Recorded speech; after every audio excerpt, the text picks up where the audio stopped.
Welcome, one and all, to this game that I haven't had a chance to play yet. It's just like Ebe. I have seen it a lot on my Tumblr dashboard, so I went and downloaded it. It was free, so why not? It's a French thing. It was a French thing. It might be scary? I don't know.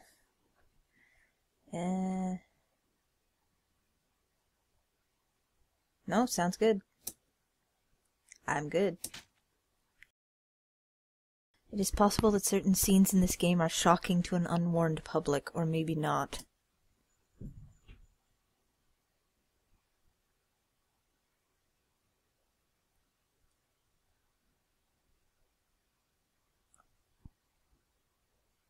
Enter your name.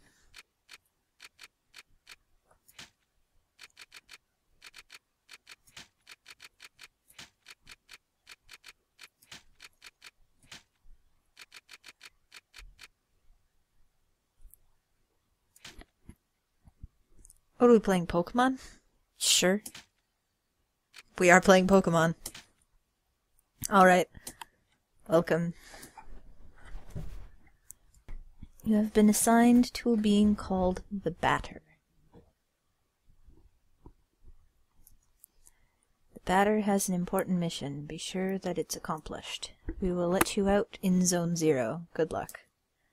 For more information, find the one called the Judge.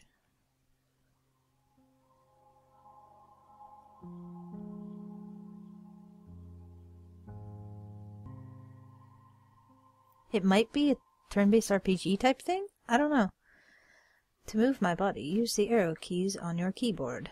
To interact with the environment, use the spacebar or the enter key. Seems legit. Kinda cute. Doot, doot, doot, doot, doot. I swear, if something pops out of me, I will be so done. Because I have both headphones in this time. In Ebe, I could kind of tank it because I didn't have both headphones. What the frig is that?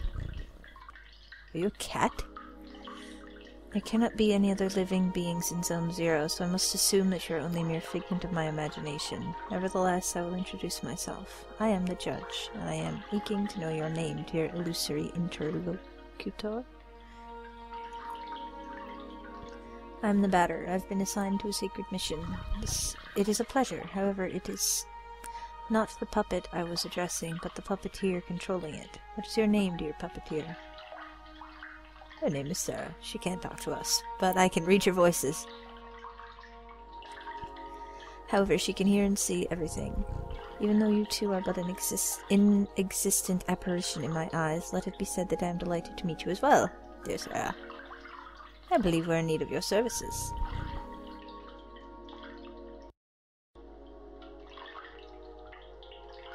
Everybody loves cats. Even horrible devil cats that look like they came out of Ruby Quest.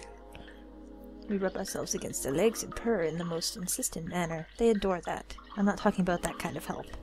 I see, but what sort of service could I offer to an ectoplasmic entity? I have a sacred mission to fulfill. I must purify the world. There is no objective more laudable than yours, except to serve you as a guide through this area, if it is of any help to you. Thanks. Cat thing. Sup? A luck ticket. Okay. I just want to know when something's gonna pop out at me. No thank you.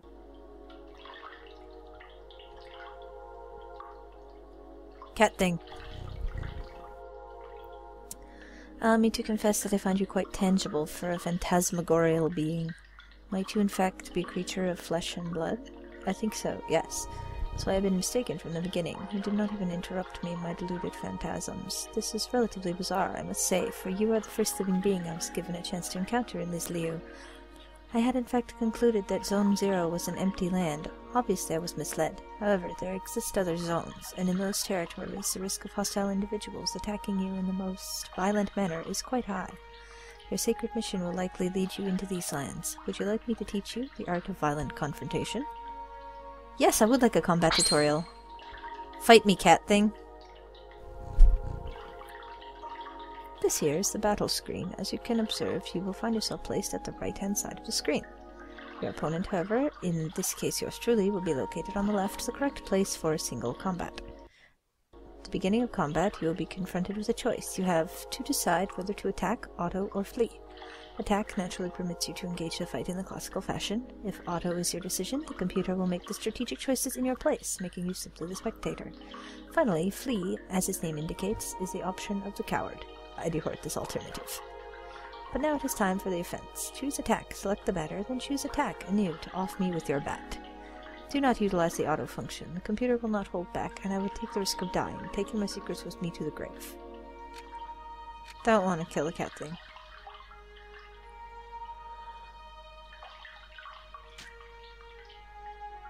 I like turn-based.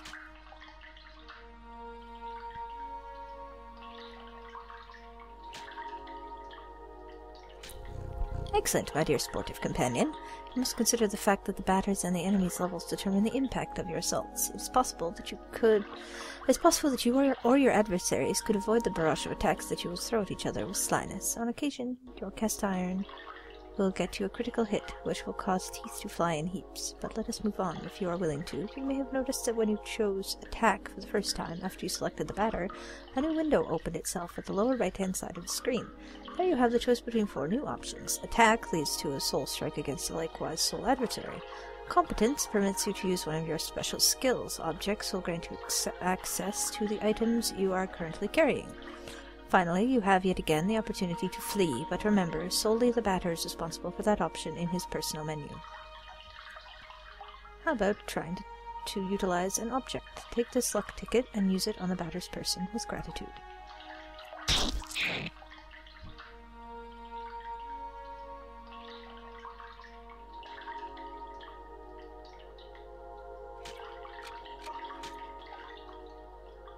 Oh.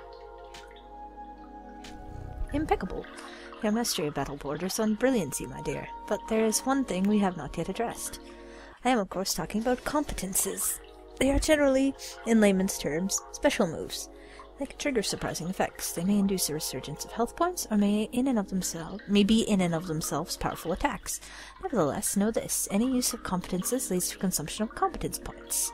Mana.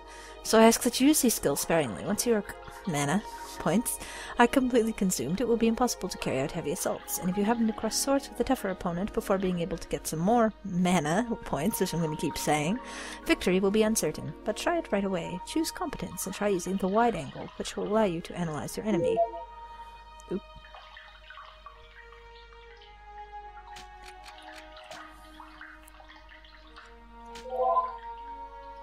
The Judge, an odd-appearing cryptic cat.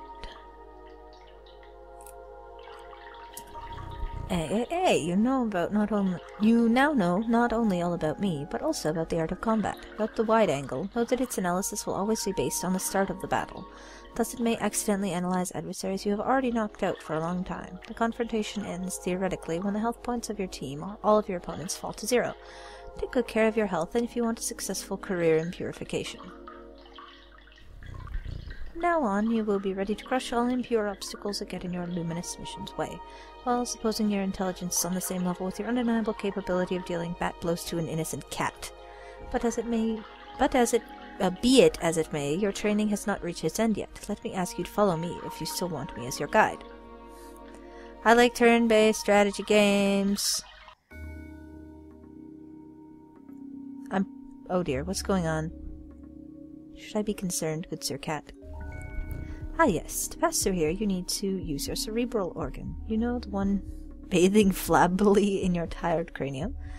I believe those floating blocks correspond to the symbols you can see on the wall in some way or another. What floating blocks? Herp derp, what floating blocks? Are these floating blocks?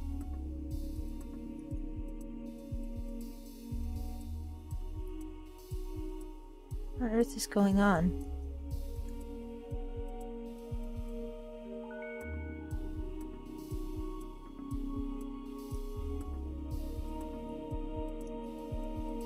Oh, that was damn easy.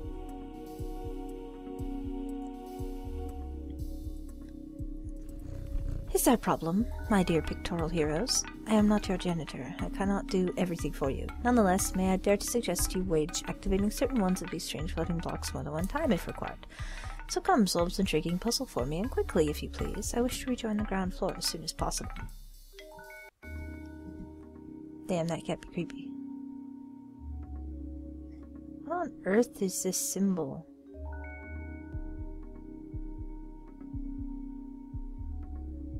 I like puzzles.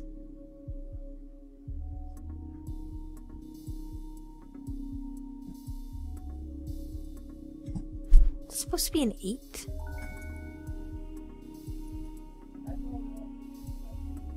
One, 2, 3, 4, 5, 6, 8, 2, 3. Is that a Jaffa cake? Aha, finally. After all that exertion, the eagerly awaited recompense makes its entrance to the scene.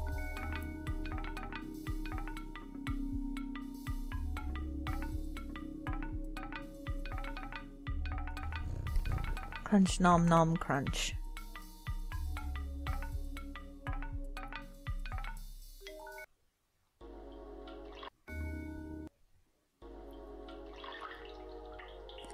Silver flesh. Is there an inventory screen?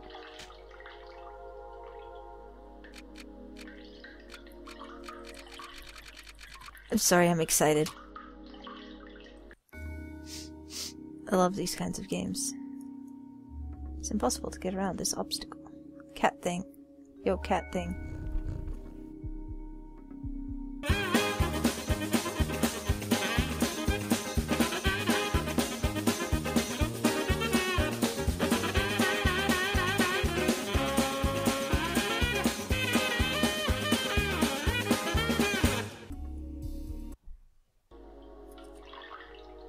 Hold on.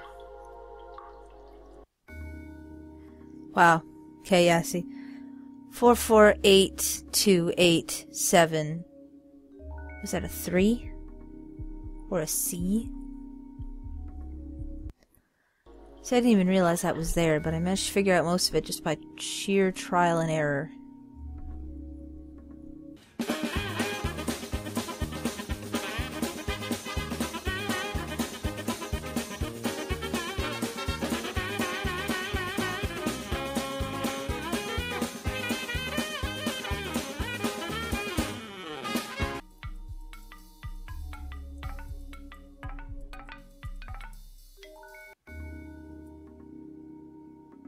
How is that even a 10? That looks nothing like a 10. Ah, on earth does that even make sense? Look at this. I don't see a 10 in that. I see a weird bleh. Either way.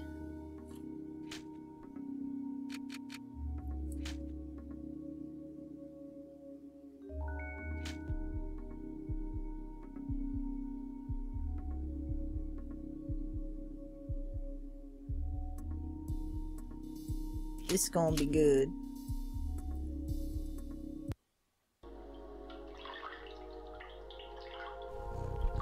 Here's an accessory that is going to be especially helpful on your purifying quest, dear enlightened student and sportive friend.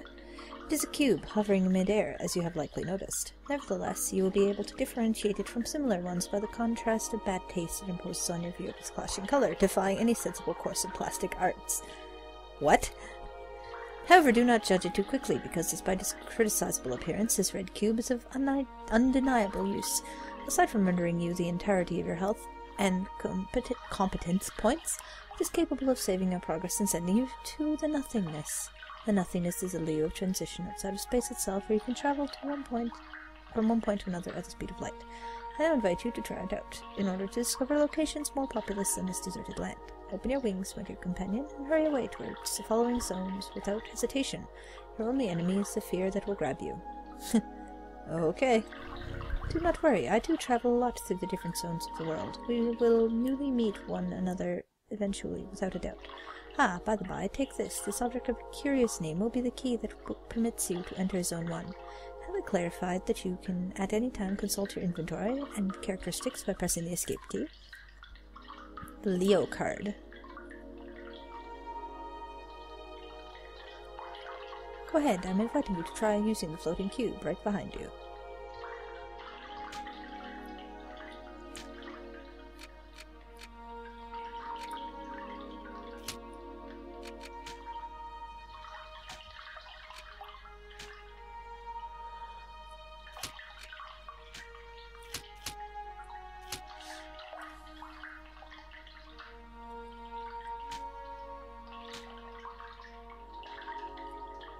Return to the nothingness, I guess. Sure.